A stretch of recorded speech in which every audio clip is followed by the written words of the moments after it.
Hey again, Dr. G, Imaginarium.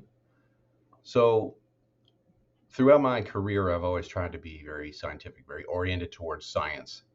I've got my new tagline from my website, ericgoodwyn.com, Science, Spirit, and Myth. So, I've always had that really intense interest in what empirical research is showing us. And earlier in my career, I used to have this very, I think, fairly typical view of the world and the reality with respect to science. In the sense that science is, very serious, and there's this objective reality that we're trying to find out, and all of that stuff that's in your head is just subjective, and you can't trust it. It's just your opinion. It's just subjective. It's just what's going on in your little skull, and so you have to take this very seriously and very skeptically. And I just have no truck with stuff that's just a bunch of malarkey and mumbo jumbo and hocus pocus and all that. And, that's all well and good. But what if all of a sudden you start coming across research that suggests actually that's not the case, that your subjective perception of reality actually affects a so-called objective reality? So that's what we're going to talk about today in a study that I came across by Engel and Langer in a journal called Scientific Reports. Now, these two scientists have been working on what they call mind-body unity theory. And it's basically the assumption that what goes on in our minds has no effect on external reality, and objective reality is false. Actually, they believe that their research demonstrates many different ways in which the mind affects the body. Now, we've all heard that the body can affect the mind. If your hand takes an injury or something like that, then you'll feel pain in your mind. So the body is affecting the mind. But what about the other way around? Now, this research has been going on for quite a while in placebo research, and I go into quite a bit of that in my book, Healing Symbols and Psychotherapy. And check out my website to see the link on that and find out more. The link's in the description. But in those cases, they're mainly looking at the effects of the mind on medical conditions and the progression of medical illnesses. And what these scientists here are looking at is, what about more general conditions? What about just perception affecting normal everyday activities? Shouldn't that be a part of this too? Of course it should, but it's not been very well studied over the years until more recently. So let's get to it.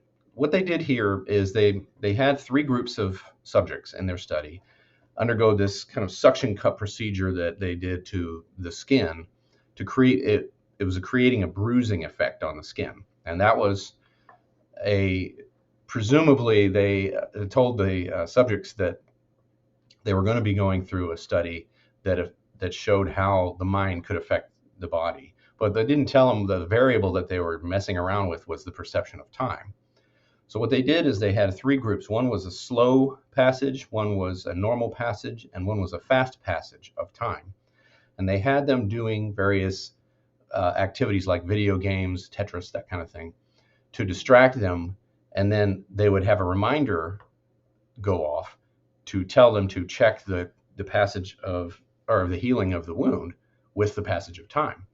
And what they didn't tell them is that the slow group, their clock went at half speed. It was set at half speed.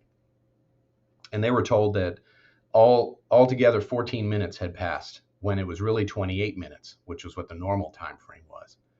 The normal group had 28 minutes of time, and they were told that 28 minutes had passed. Then there was the fast group, but they told them it was 56 minutes that had passed. Then they took all of the results of the measurements of the bruising, and what they found was that in the group that thought that double the time had passed, there was faster healing, and the opposite of that for the slow group. They were told that only 14 minutes had passed, and they were led to believe that that was the case, and their bruising healed slower. So what this demonstrates then is that the passage of time itself, which most people would think of as fairly objective unless you get into particle physics, that for those of us living in, outside of the quantum realm, as it were, or in the relativistic universe, time is pretty objective and passes the same for everybody. But not really. because the perception of time actually is affecting the physiology in these instances. At least that's what it looks like. So this to me is just great stuff. I love this. This is showing us the mind body unity, which is something that you might think of as a new idea, but it's actually an ancient idea. What was really the new idea was that they were utterly separated. And that became more popular after Galileo, and there's a whole history behind that. But it seems as though now the science is finding out that rigid boundary between mind and body is not anywhere near as dense as was previously thought. In fact, there's growing evidence that mind and body are one. Does this mean that the mind can affect the body, in a limitless way? Of course not.